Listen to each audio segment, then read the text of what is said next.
देखिए, ये चैत्रमिति का क्वेश्चन है ब्रिज चैप्टर से। क्वेश्चन कह रहा है कि 14 मीटर चौड़े वृत्ताकार जॉगिंग ट्रैक मतलब दौड़ने वाला।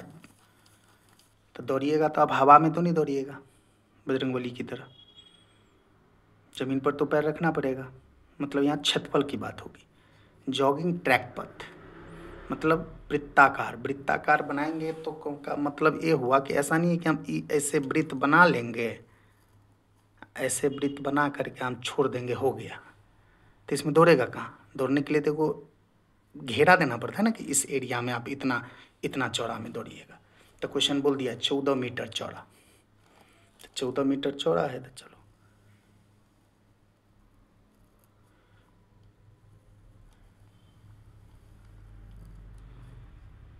देखिए, यही है आपका 14 मीटर चौड़ा। ये इसी इलाका में आपको दौड़ना है। तो दौड़ने वाला ये क्या हो गया? छत्र।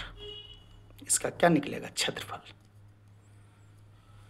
14 मीटर चौड़े वृत्ताकार जॉगिंग ट्रैक पथ का आंतरिक परिधि 440 मीटर है। आंतरिक परिधि 440 मीटर का मतलब हो गया ये जो आप अंदर वाला ये देख रहे हैं ये है 440 मीटर। तो जब ये परिधि दिया तो त्रिज्या निकाल लो, क्योंकि वृत्त का मूल चीज होता है त्रिज्या। तो ध्यान रखना है कि आंतरिक बोला है, बाहर वाला नहीं बोला है, आंतरिक परिधि ये। तो ये दिया है तो यहाँ से यहाँ तक का ये त्रिज्या मिल जाएगा। यहाँ से यहाँ तक को हम R1 बोल देंगे,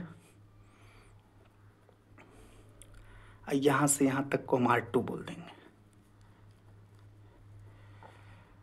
तो ये जो हमको अगर निकल जाएगा तो उसमें 14 जोड़ देंगे तो R2 भी निकल जाएगा ना। इसीलिए पहले हम आंतरिक परिधि किताब दिया है, इसीलिए हम जा रहे हैं R1 निकालने के लिए। लिख रहे हैं प्रश्न से वृत्ताकार ट्रैक की आंतरिक परिधि बराबर दिया है 440 मीटर। तो इनका फॉर्मूला तो दीजिएगा 2 पाई R1 दे दीजिए, क्योंकि R1 बोले हैं, बराबर 440 मीटर। पाई के जगह पर 22/7 गुने R1 बराबर 440।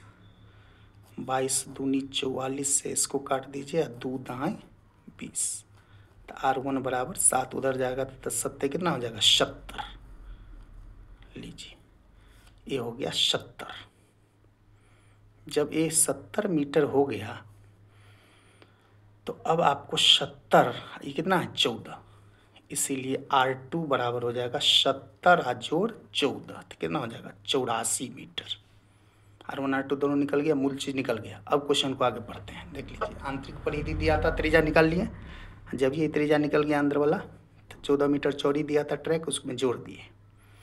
अब आगे दिया है इस पथ को, ध्यान रखिएगा, इस पथ को 25 पैसा प्रति मीटर स्क्वायर की दर से समान करने का खर्च ज्ञात करना है। समान करने का मतलब इस पर कोई रोलिंग करना है, प्लेन करना है।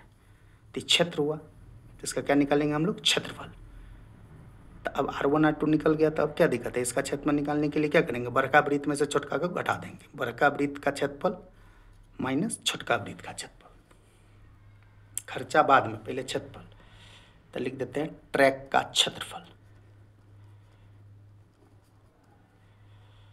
बड़े वाले वृत्त का क्षेत्रफल पाई R²। तो R माने R2 होगा, में से घटा देंगे पाई R1, हो गया। पाई कॉमन ले लेंगे तो क्या बचेगा? R2² minus R1²।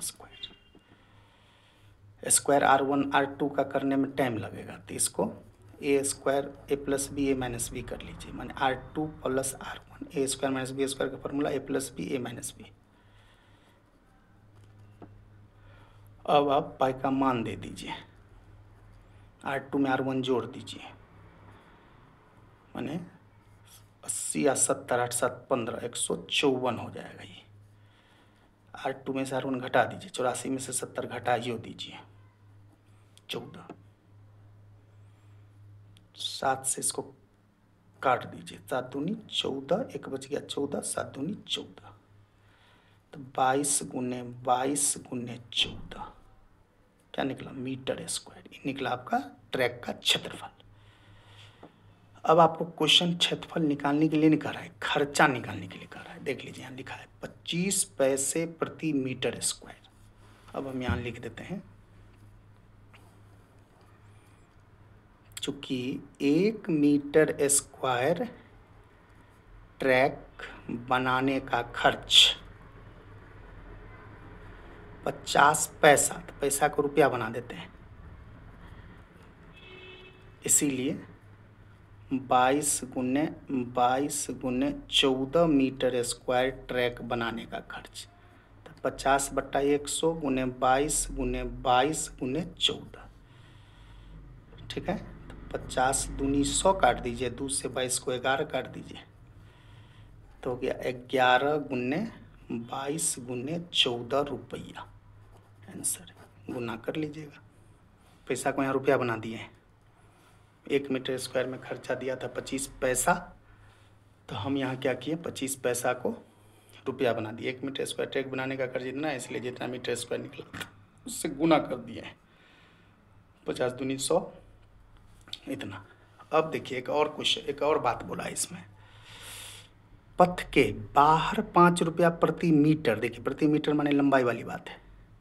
पथ के बाहरी पथ है ना, उसके बाहर कहता है 5 रुपया प्रति मीटर, माने 1 मीटर का दाम 5 रुपया है।